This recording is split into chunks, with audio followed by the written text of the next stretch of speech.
Adapting both tactics refers to the deliberate process of combining multiple strategic approaches to achieve a specific goal.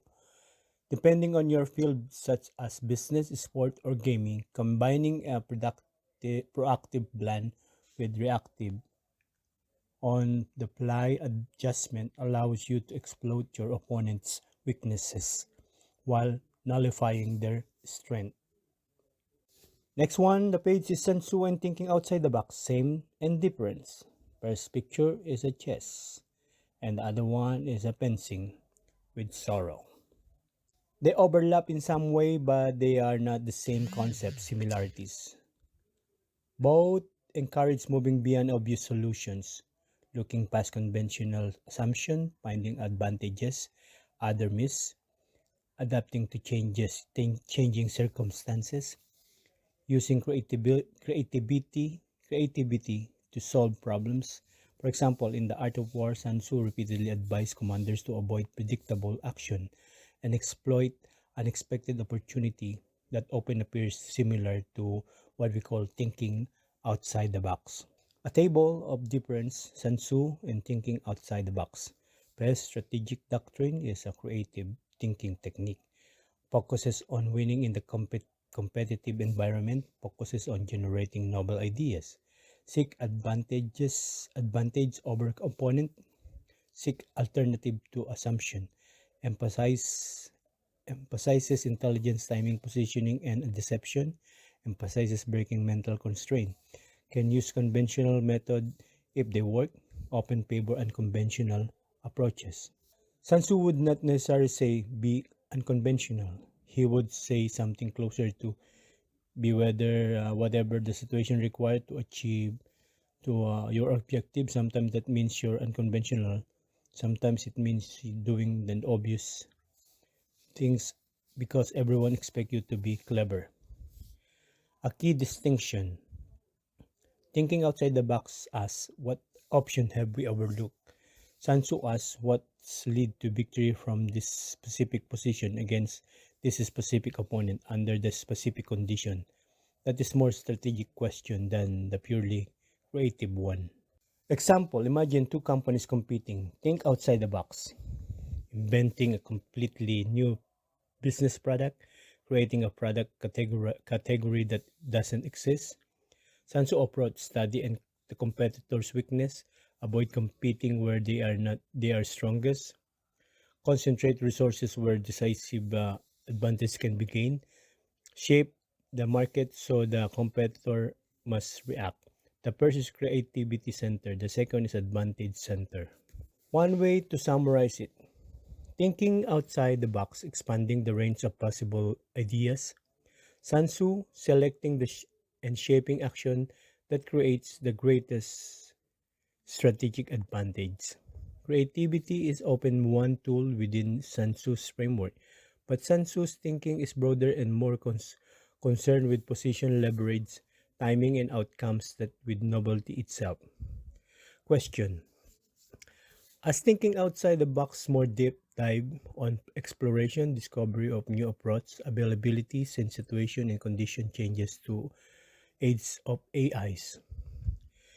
Reply: yes, in the age of AI, thinking outside the box can be viewed less as a being creative and more as discovering previously unavailable option.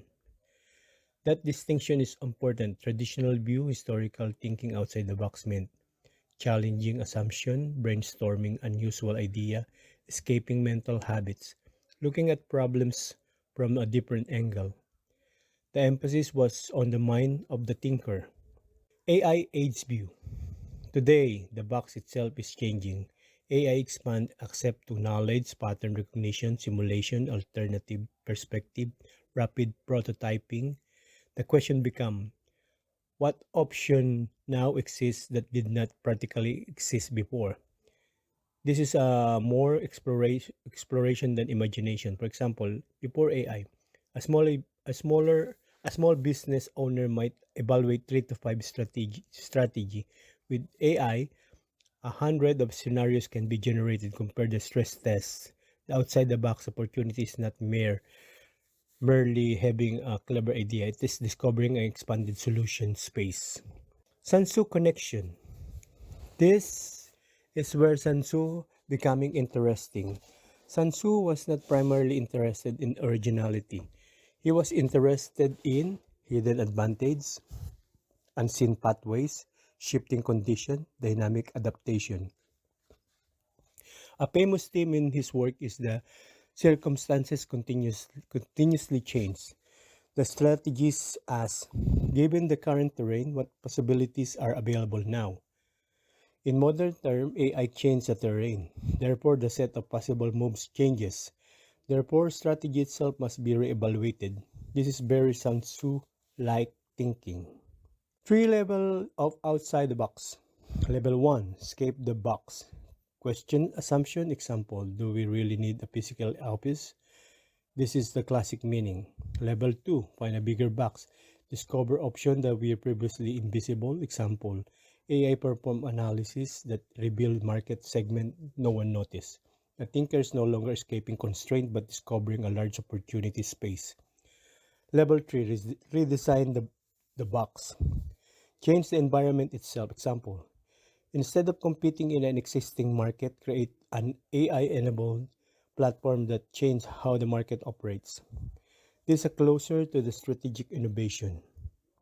Emerging AI principle. In the industry age, advantage came from resource. In the information age, advantage came from information. In the AI age, advantage increasingly come from discovering and evaluating possibilities faster than other.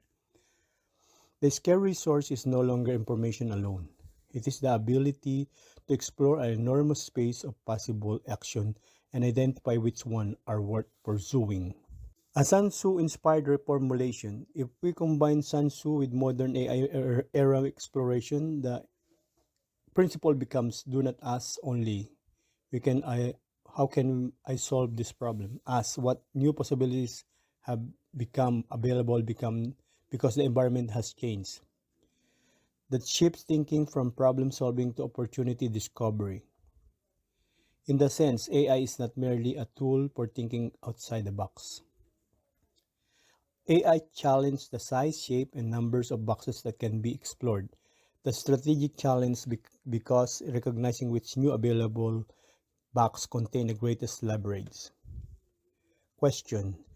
Sun is the fix, what is fixed, while outside the box thinking is infinity of possibility. That's an interesting framing, but I'd refine it slightly. Sun Tzu is not a fix in method, he is fixed in purpose. Thinking outside the box is not infinite possibility, it's a infinite exploration. The difference is subtle but important. Sun Tzu picks object, picks means. Sun Tzu repeatedly emphasizing adaptation. Water changes shape according to terrain. The strategy changes according to circumstances. No tactics is universally correct. So Sun Tzu is not fixed in tactics. What is fixed is achieving the objective, preserving advantage, maximizing effectiveness, winning efficiency. You might express it as fixed destination, adaptive route. Thinking outside the box, expanding possibility space. Thinking outside the box has different center of gravity. Its primary question is what else is possible. The objective itself may change, the assumption may change, even the definition of success may change. You might express it as fixed destination, maybe new destination, also possible. A useful analogy, imagine standing in a vast landscape.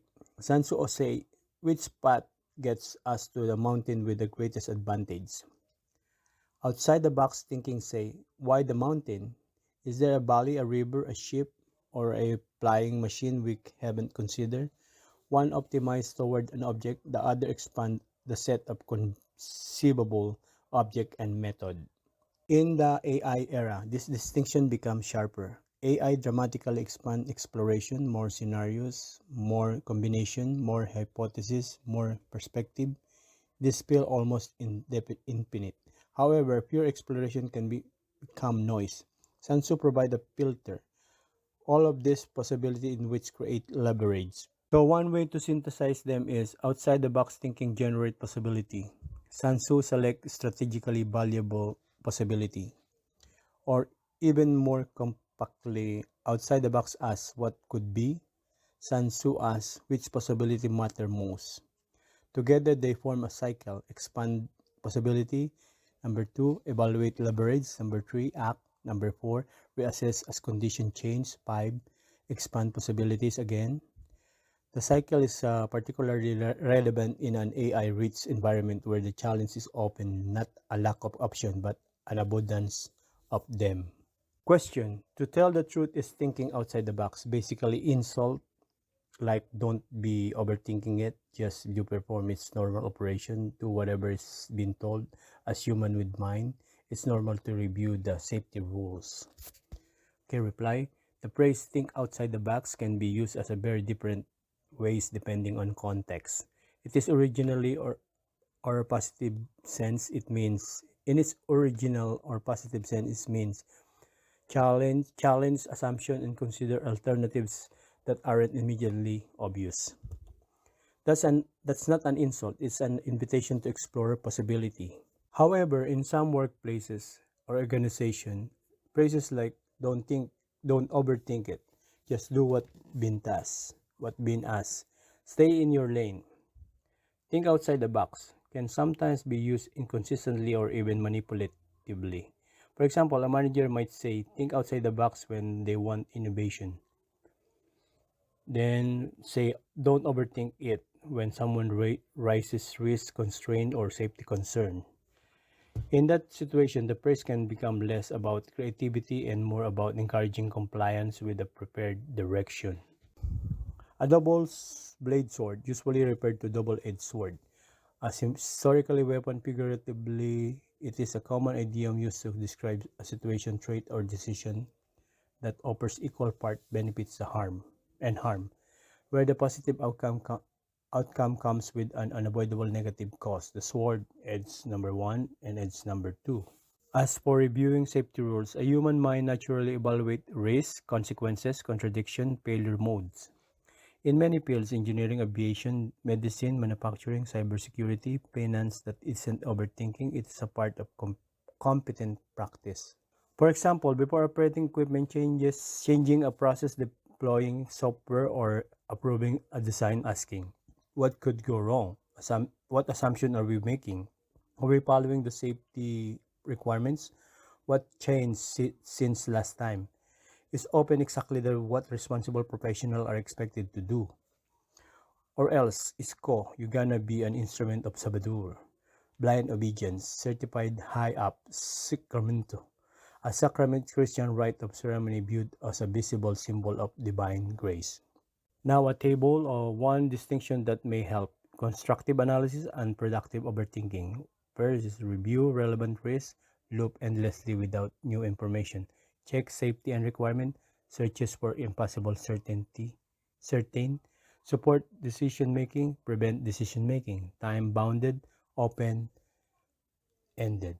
Reviewing safety rules before acting generally falls into the first category. So I would not quite equate thinking outside the box with don't think.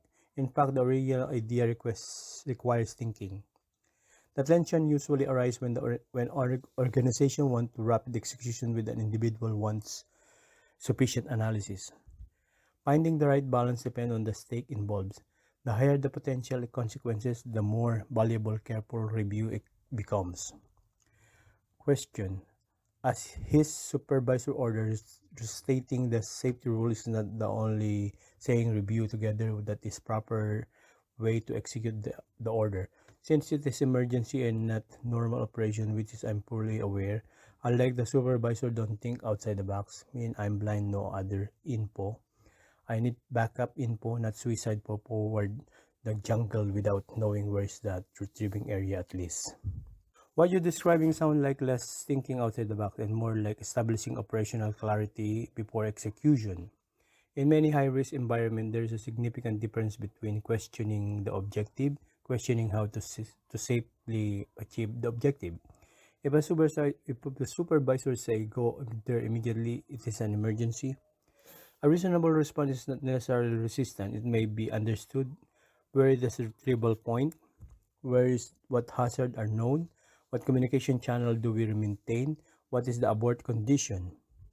Those questions are part of execution, not opposition. Your jungle analogy is useful. Imagine someone say, go into the jungle now. There's several possibilities. You know the terrain, route, hazard, destination, and extraction plan. You know only the destination.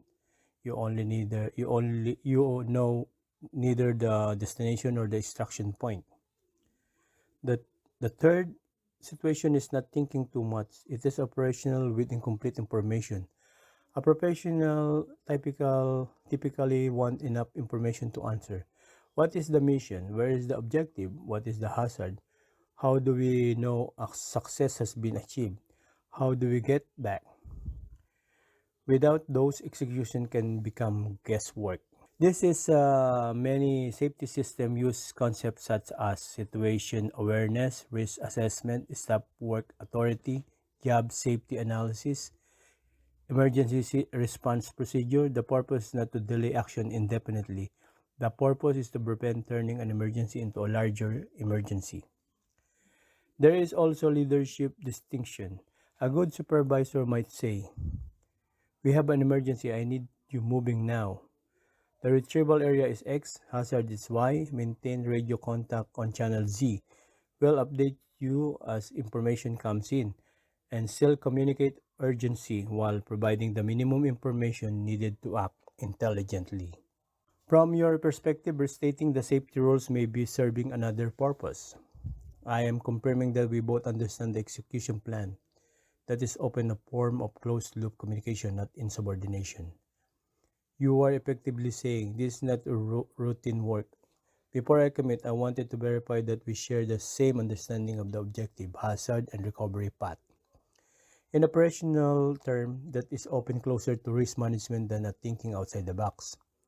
The concern you're expressing is not I don't want to go into the jungle. It's if you were going into the jungle, I need enough information to know where we're going, what we're facing, and how we're getting out. Those are fundamentally different positions. And the hearsay that jungle have 3 to 4 hungry crocodile waiting for someone who gonna be their meal to do the assignment. Making sure to review with him, supervisor, the guidelines, do and don'ts in that time constraint. Nobody survive a longer time. Doing the revolving door referred to a continuous cycle of employees rapidly entering and exiting an organization or industry. What you're describing moves into a serious territory, unsafe assignment under uncertainty, plus perceived lethal risk, plus unclear operational control. Let's separate the layer cleanly because they matter. 1. Hearsay versus operational fact. If the 3-4 hungry crocodile in the jungle is verified intelligence, it becomes risk factors required mitigation. Unverified hearsay, it becomes a hazard claim requiring validation. In both cases, a competent operation does not ignore it. It triggers questions like, is it a route actually exposed with little wildlife? Has risk been assessed or dismissed? Are there protective measures or alternate routes? Is this mission even correctly scoped? Number 2, what you are really pointing at operationally, your concern is not philosophical. It is, I am being asked to execute under conditions where threat level may exceed safely tolerance, and I do not need to see the mitigation plan. This is a risk control gap, not overthinking. In structured safety system, this map to hazard identification, risk assessment, control verification, go, no-go decision logic. Number 3, revolving door context. Your reference to continuous cycle of employees entering and exiting often appear in environment where workload exceeds safety capacity, training is insufficient for condition, risk is normalized over time, personnel turnover is high due to stress or exposure. In that setting, the absence of clear safety in alignment between supervisor and operator becomes more consequential because experience is not retained long enough to stabilize procedure. Number 4, the key operational principle you're circling. In high-risk domain, field work, maintenance, emergency response, industrial environment, the core rule is No task should proceed if hazards are known or suspected and control are not clear defined. That does not block action. It forces clarification like what is the confirmed hazard level, what protection is provided, what is the fallback if conditions are worse than expected, who has an authority to stop the task mid-operation. Number 5, don't think outside the box in your framing. In what you're describing, the phrase would be better interpreted as a communication failure, not a valid instruction, because in operational safety context, questioning hazard is not outside the box. It is inside standard procedure. A better functional version would be execute within defined safety constraint and escalate uncertainty immediately. Number 6, bottom line, what you're trying to ensure is simply and valid. No one should send into a high-risk environment without confirmed risk control, extraction plan, and hazard verification. This is not hesitation. This is a basic operational discipline. If the environment truly is uncertain or dangerous as described, then the correct system response is not blind execution. It is clarification, control, confirmation, or escalation before movement. If you want, I can translate into a clean, formal supervision communication script that keep urgency from but forces safely clarity without sounding confrontational. It's question. It's not insubordination but proper channel to perform duty, not to be confused worker and become small-time meal. Reply, what you're describing is actually well-established principle in safety-critical work environment. Clear command plus clear context plus risk boundaries is a safety execution, not confusion, not guesswork. If a supervisor issue an order but leaves hazard condition unclear, route or method undefined, extraction or fallback unspecified, risk level implied but not confirmed, then the problem is not thinking too much. It is incomplete operational communication. Your core point translated precisely. What you are saying is, I'm willing to execute the task, but I'm required sufficient structure information, so I do. I do not enter the preventable hazard zone blindly. This is not insubordination, it's formal term. It is situational awareness requirement, risk acknowledgement request, execution readiness verification. Why this matter in real operation? In emergency or high pressure environment, confusion is not neutral. It is dangerous because it leads to wrong direction movement, missed hazard, delayed extraction response, preventable exposure escalation. So professional system explicitly try to reduce ambiguity before movement, not during it. The confused worker problem you're pointing at, what you're identifying is a failure mode. Failure mode. Order given without shared mental model of environment. That create exactly what you described. People acting fast but blind. Assumption replacing facts. Safely step skip under urgency. Increased turnover and incident rate. Your revolving door effect. Proper structure or a safe emergency directive. A well-formed command usually include objective, what must be achieved, environment hazard status, known risk including unknown, constraint, what must not be done, resources, tool support, backup, communication channel, how updates happen, extraction, stop condition, when to disengage. Without this, execution becomes interpretation, not operation. Key clarification asking for this structure is not hesitation, resistance, overthinking. It is closer to confirming safe operational parameters before execution begin. Bottom line, you are essentially arguing for something fundamental. A directive must be executable without forcing the worker to guess hidden risk condition. That is not about control or argument. It is about ensuring that urgency does not replace safety logic. If you want, I can help you turn your exact concern into a short, professional, field-ready response that communicates this clearly without escalating tension with a supervisor. Question. So a big issue arise here when I got my accident caught my fingers while performing job and filed work comp in paperwork. Reply. That's a very serious situation. It shifts a discussion from communication style into workplace safety and injury prevention reality. If you were injured on the job, your fingers caught, and had a file workers' compensation paperwork, then the core issue is no longer theoretical. It is the work environment or instruction set did not adequately protect you from foreseeable harm. What that mean in practical terms? In safety system, an injury like that usually trigger a few question. Was the task risk properly identified beforehand? Were the safeguard in place, guard, tools, procedure, PPE? Was the urgency appropriate for a hazard level? Were instructions clear enough to avoid improvisation under pressure? Improvisation. Was there a known pattern of similar incident? If any of those unclear missing, it is not worker confusion. It is a safety system failure in hazard control or communication. About your jungle crocodile framing, stripping the metaphor away that you're describing essentially, it was directed into a task environment that contained real risks, and the risk control were either insufficient or not exactly communicated, resulting in injury. This is exactly the kind of scenario workers' composition exists for: exposure during assigned duty, inadequate hazard mitigation, injury during task execution. Important distinction: this is a critical, not insubordination as for safety clarity or reporting injury is normal and protection before in many systems.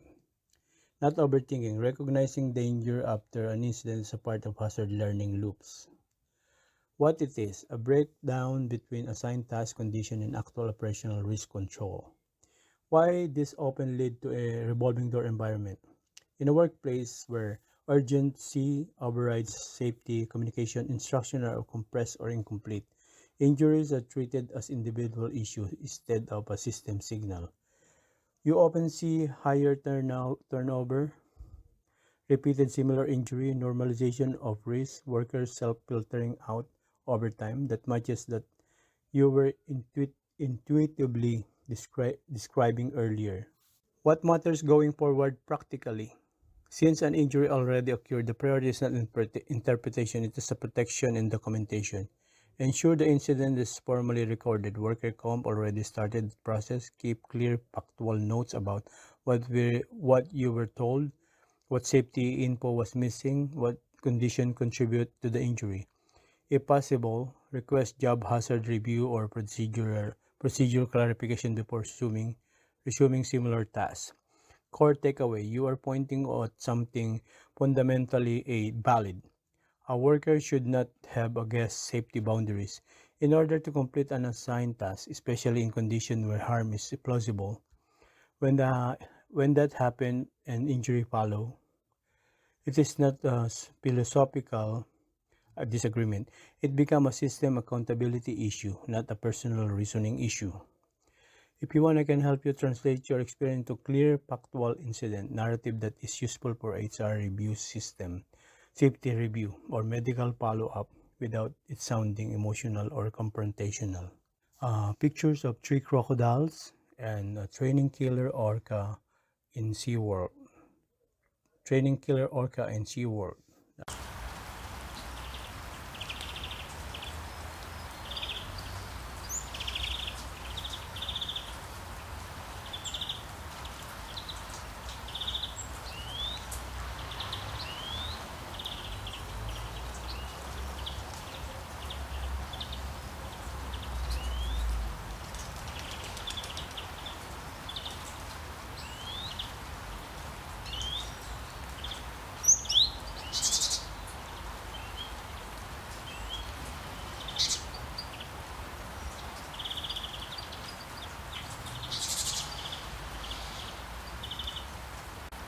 (260608) Ramjoy, 11185 El Camino Real, seat 93422, Matin, Palos.